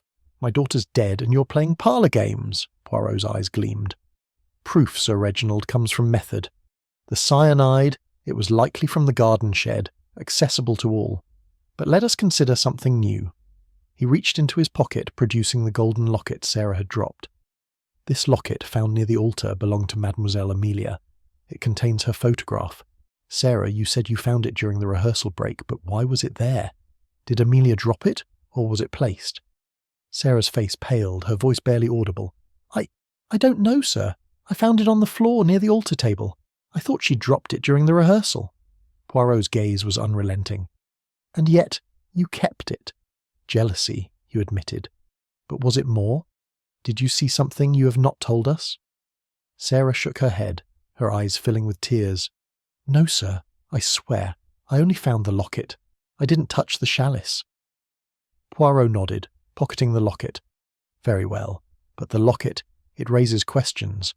Was it dropped in haste, or left as a clue? We must also consider the wine. Reverend Thompson, you poured it from the manor's cellar. Was the bottle sealed?" Thompson's face flushed, his voice faltering. "Sealed? I believe so. I opened it myself in the vestry, but I didn't check closely." Poirot's eyes narrowed. "And where is that bottle now?" Thompson hesitated, then pointed toward the chapel. "In the vestry, I think. I left it there after pouring." Poirot turned to Hastings. "Mon ami, fetch the bottle. We must examine it." Hastings hurried off, returning minutes later with a dark green bottle, its cork partially inserted. Poirot took it, sniffing cautiously. The faint, bitter scent of cyanide lingered. "Mon Dieu," he murmured. "The poison, It was in the bottle, not added to the chalice directly. This changes things. He faced the group, his voice steady. The bottle was tampered with before the wine was poured. Reverend Thompson, you opened it in the vestry? But who had access to the cellar? Jenkins spoke up, his voice calm. The cellar is accessible to the staff, sir, and to Sir Reginald and Lady Eleanor. The wine was brought up that morning. Poirot's mind raced. So the poison could have been introduced earlier, in the cellar, or even in the vestry. This widens our net, but also our focus. The motive, it remains the key. Love turned to hate, jealousy turned to vengeance. As the group murmured uneasily, Poirot's gaze swept over them. Harlan's defensive silence, Dalton's burning anger, Lady Eleanor's guarded tears, Thompson's nervous tics, Sarah's quiet fear. Each was a thread in the tapestry of the crime. The locket, the bottle, the chalice. They were pieces of a puzzle, and Poirot was close to seeing the whole. He addressed the group one last time. We will pause here. The constable will arrive soon, and we will examine the bottle further. But know this, the truth, it is near. No one leaves this manor until it is found. As the group dispersed, Poirot stood by the window, the dawn's light casting his shadow long and sharp. The alibis were unraveling, the motives sharpening. The killer was among them, and Hercule Poirot would not rest until justice was served. Chapter 9. The Confrontation. The morning light filtered weakly through the heavy curtains of Blackwood Manor's library, casting a pale, greyish glow over the shelves of leather-bound books and the polished mahogany table at its centre. The storm had passed, leaving behind a damp stillness that seemed to weigh on the air, as though the manor itself held its breath. Hercule Poirot stood by the tall windows, his compact figure silhouetted against the mist-shrouded gardens, his green eyes sharp with the intensity of a hunter closing in on his prey. The murder of Amelia Blackwood had woven a web of secrets. Letters, a locket, a poisoned chalice, and now, as the pieces of the puzzle aligned, Poirot was ready to stage the final act, the confrontation. Captain Hastings stood near the fireplace, where a fresh fire crackled, its golden flames a stark contrast to the library's muted blues and greys. His face was drawn with fatigue, but his eyes sparkled with anticipation. "Poirot," he said, his voice low, "you've got that look, the one you get when you're about to pull the rug out from under everyone. Have you cracked it?" Poirot's moustache twitched, a faint smile playing at his lips. "Mon ami, the rug, as you say, is about to be pulled. The alibis, they have unravelled. The motives, they are clear. The little grey cells, they have worked tirelessly, and now we assemble the players for the denouement.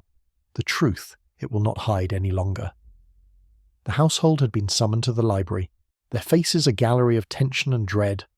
Sir Reginald Blackwood sat at the head of the table, his stern features hardened by grief and impatience, his hands clenched into fists. Lady Eleanor, beside him, clutched her golden brooch, her grey eyes darting nervously between Poirot and the others. Mr. Edward Harlan, the choirmaster, leaned against a bookshelf, his lean frame tense, his dark eyes guarded. Reverend Thompson sat hunched, his spectacles fogged with nervous perspiration, his fingers fumbling with a handkerchief. Mr. Charles Dalton paced near the window, his handsome face twisted with a mix of anger and despair. Sarah, the maid, and Jenkins, the butler, stood near the door, their expressions impassive but their eyes watchful. Poirot stepped forward, his voice calm but commanding. "Mesdames et messieurs, we have reached the moment of truth.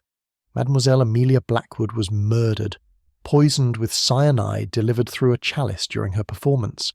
The bottle of wine tampered with in the vestry or cellar was the source. Motives abound: love, jealousy, fear of scandal, envy.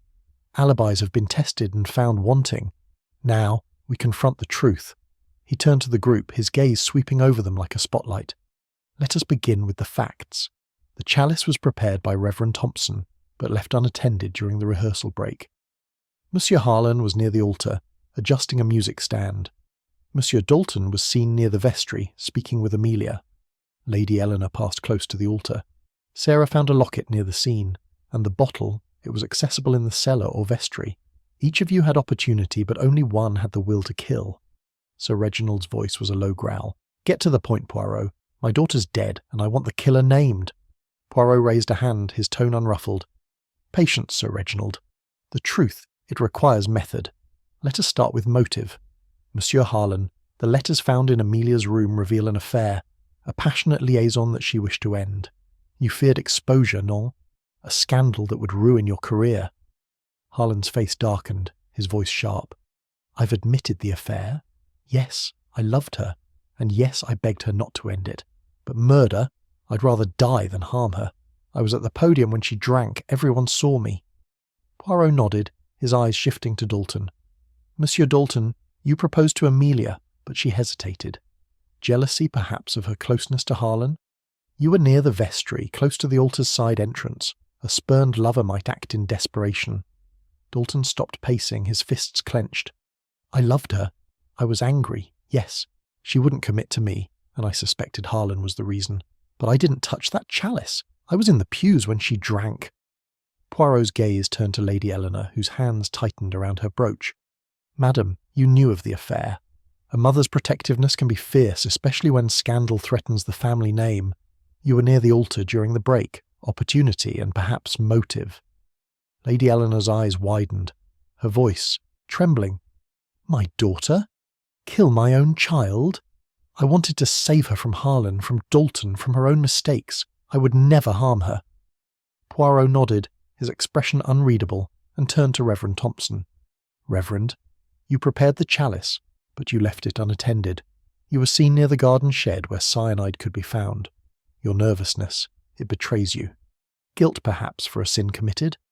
Thompson's face flushed, his spectacles slipping. Guilt? I'm a man of God. I poured the wine, yes, but I didn't poison it. I was in the vestry or with the choir, ask anyone. Poirot's eyes gleamed as he turned to Sarah. Mademoiselle Sarah, you found Amelia's locket near the altar. You admitted jealousy, her beauty, her talent, her suitors. You move quietly, see much. Did you see an opportunity to act on that envy? Sarah's plain face paled, her voice barely audible. I was jealous, yes, but I didn't kill her. I found the locket, that's all, I swear it. Poirot paced slowly, his hands clasped behind his back. And yet the locket, it is curious, found near the altar where the chalice stood. A clue, perhaps, or a distraction. Let us consider the bottle. The cyanide was in the wine, not added to the chalice directly. The bottle was opened in the vestry, but it came from the cellar, accessible to all. He stopped, facing the group. Accusations could fly, but let us test the alibis further. Jenkins, you are the manner's eyes. During the rehearsal break you were at the chapel entrance. Did you see anyone enter the vestry? Jenkins inclined his head, his voice steady. I saw Reverend Thompson go to the vestry, as he said. I also saw Mr. Dalton near the side door, speaking with Miss Amelia. Lady Eleanor passed near the altar, and Mr. Harlan was there briefly. The vestry door was out of my direct sight, sir. Poirot nodded, his mind racing. So, the vestry, the place where the bottle was opened, was accessible. Reverend Thompson, you opened the bottle, but did you check it for tampering? Thompson shook his head, his voice faltering. I assumed it was sealed. I didn't think to check, it was just wine. Poirot's eyes narrowed. And yet it was not. Someone added cyanide, likely in the cellar or vestry. Who had access to the cellar that morning? Sir Reginald spoke up, his voice gruff. The staff. Jenkins, Sarah, the gardeners. Eleanor and I have keys, but we rarely go down there. Lady Eleanor nodded, her voice soft. I haven't been to the cellar in weeks. The staff handles the wine. Poirot turned to Sarah. Mademoiselle, you move through the manor freely. Did you visit the cellar that morning? Sarah's eyes widened, her voice steady but tense. I fetched a bottle for the kitchen, yes, but I didn't open it. I left it in the vestry for the Reverend. Poirot's gaze shifted to Jenkins. And you, Monsieur Jenkins? Jenkins shook his head. I was overseeing the household, sir. I didn't go to the cellar. Poirot paced again, his voice soft but piercing. The bottle, the chalice, the locket, these are the threads of the crime. But the motive, it is the heart. Monsieur Harlan, your affair was ending, a threat to your reputation. Monsieur Dalton, your love was unreturned, a wound to your pride. Lady Eleanor, your family's honour was at stake. Mademoiselle Sarah, your envy burned. Reverend Thompson, your nervousness suggests a secret. And Sir Reginald, your grief hides something. Perhaps anger at Amelia's choices. Sir Reginald stood, his face red with fury. Enough. You accuse us all, but where's the proof? My daughter's dead, and you're spinning tales. Poirot raised a hand, his voice calm. Proof, Sir Reginald, comes from truth, and the truth, it is close. Let us consider the locket again. Mademoiselle Sarah, you found it near the altar. But was it dropped by accident or placed there deliberately? Sarah's face paled further. I don't know, sir. I found it on the floor, near the table. Poirot nodded, producing the locket from his pocket. This locket? It belonged to Amelia. Its presence suggests she was near the altar, perhaps speaking with someone, perhaps struggling, or it was left to mislead us. He turned to Harlan, his voice sharp. Monsieur Harlan, you were near the altar. Did Amelia meet you there during the break, perhaps to confront you about the affair? Harlan's eyes widened, his voice hoarse. No. I adjusted the stand, that's all. She didn't speak to me then. Poirot's gaze shifted to Dalton. And you, monsieur? You were seen with Amelia near the vestry. Did she drop the locket in your presence? Dalton shook his head, his voice strained. No. We argued about her hesitation, but she didn't drop anything. I didn't see the locket. Poirot's eyes gleamed as he faced the group. The locket, the bottle, the chalice. They point to a killer among you. The truth is near, but one final piece remains. We will reconvene when the constable arrives, and the killer will be named. As the group dispersed, their faces pale with dread, Poirot stood by the window, the mist outside swirling like his thoughts. The confrontation had shaken them, their alibis fraying like worn cloth. The killer was close, and Hercule Poirot's little grey cells were poised to unveil the final truth. Chapter 10. The Revelation. The library of Blackwood Manor was steeped in an atmosphere of palpable anticipation, the morning light now fully illuminating the room through the tall windows, dispelling the last remnants of night's shadows. The mist outside had begun to lift, revealing the rolling hills of the Dorset countryside, but inside the tension was thicker than ever. Hercule Poirot stood at the centre of the room, his compact figure exuding an air of quiet authority, his green eyes scanning the assembled group with the precision of a master chess player contemplating his final move.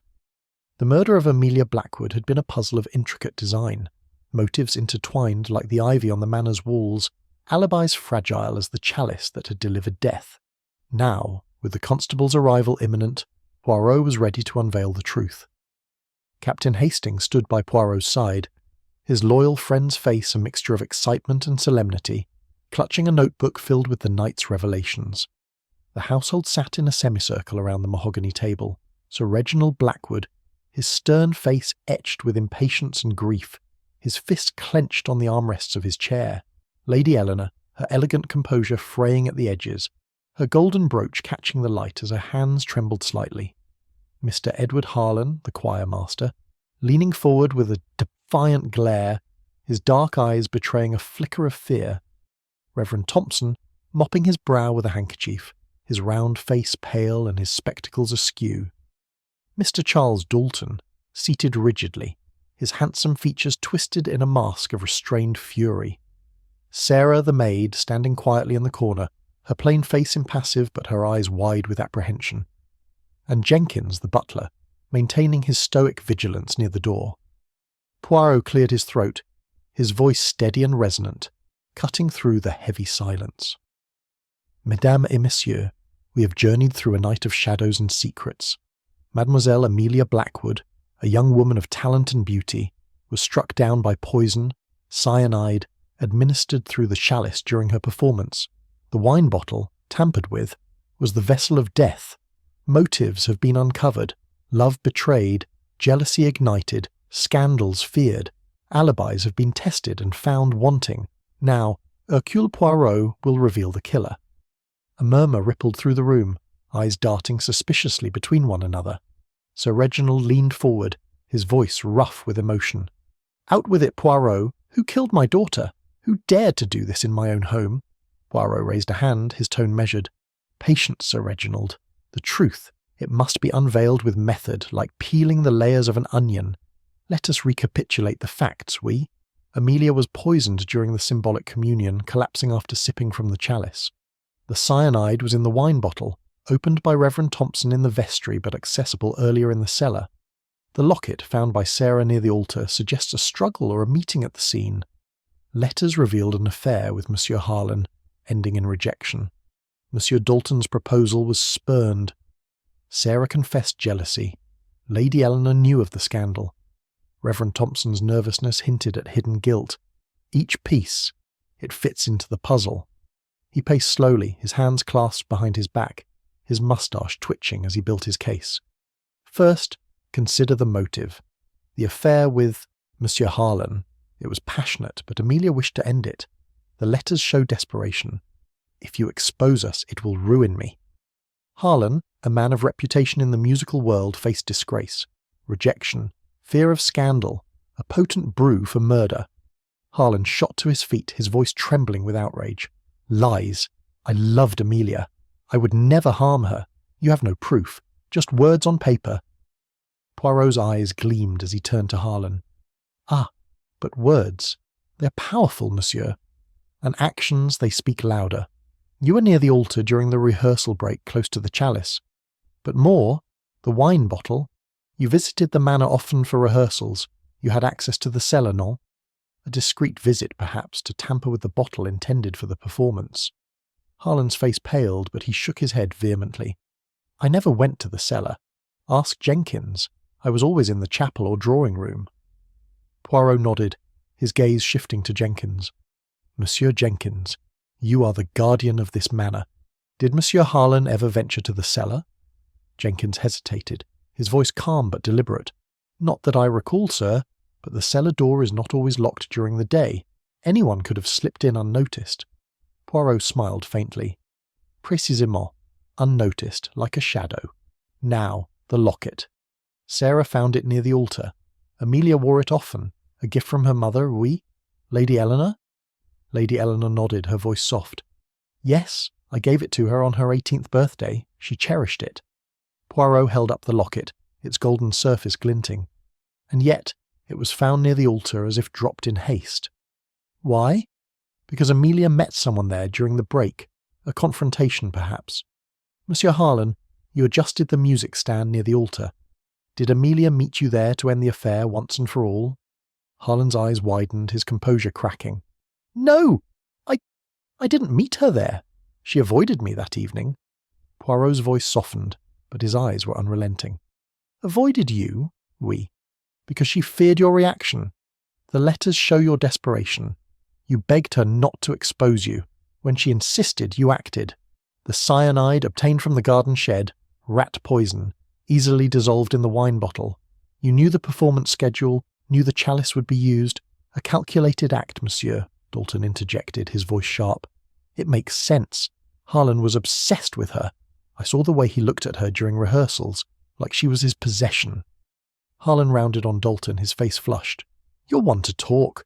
You hounded her with your proposals, wouldn't take no for an answer. Jealousy drove you mad. Poirot raised a hand, silencing the exchange. Jealousy, oui, but let us examine Monsieur Dalton's actions. He argued with Amelia near the vestry, but witnesses, Jenkins, confirm he did not approach the altar. His alibi holds, though his motive is strong. But the locket, it was not dropped near the vestry, but the altar where Harlan was. Reverend Thompson spoke up, his voice quavering. Monsieur Poirot, what about me? You suspected my nervousness. I swear, I only prepared the chalice innocently. Poirot nodded kindly. Your nervousness, Reverend, it is from a gentle soul unaccustomed to such horror. You handled the chalice, but the poison was in the bottle before you poured. Your alibi is solid. You were with the choir girls much of the time. Sarah shifted uneasily, her voice timid. And me, sir? The locket. I found it, but I didn't kill her. Jealousy, yes, but not murder. Poirot's gaze softened. Mademoiselle Sarah, your jealousy was real, but harmless. You found the locket after the confrontation, a witness to the crime, but not the perpetrator. Lady Eleanor's voice trembled. Then it's Harlan? He did this to my baby? Poirot turned back to Harlan, who stood trembling, sweat beading on his forehead. Monsieur Harlan, the pieces fit. The affair, the rejection, the opportunity in the cellar or vestry, the confrontation at the altar where the locket fell. You poisoned the bottle, knowing Amelia would drink first in the communion segment. A tragic end to a forbidden love. Harlan collapsed into a chair, his head in his hands, his voice breaking. I didn't mean to. She said she'd tell her father, expose everything. My career, my life, ruined. I found the cyanide in the shed, slipped it into the bottle in the vestry during the break. It was impulse, madness. I loved her too much to let her go. The room erupted in gasps. Sir Reginald lunged forward, restrained by Hastings and Jenkins, his voice roaring. "You monster! You killed my daughter!" Lady Eleanor sobbed, burying her face in her hands. Dalton stared in shock, his anger giving way to horror. Reverend Thompson muttered prayers, his face ashen. Sarah and Jenkins stood silent, the weight of the revelation sinking in. Poirot's voice cut through the chaos, calm and resolute. "The little grey cells, they never fail. Monsieur Harlan, justice will be served. The constable will take you now." As the constable, who had arrived quietly during the revelation, stepped forward to cuff Harlan, Poirot turned to Hastings, his expression sombre. "Mon ami, another tragedy averted, but at what cost? The human heart, it is a fragile thing." Hastings nodded, clapping Poirot on the shoulder. "You did it again, old chap. Justice for Amelia." The manor sighed in relief as Harlan was led away, his confessions echoing in the halls. Blackwood Manor, once shrouded in secrets, now faced the dawn with the truth laid bare. Hercule Poirot, the master detective, had unravelled the mystery, bringing light to the darkness.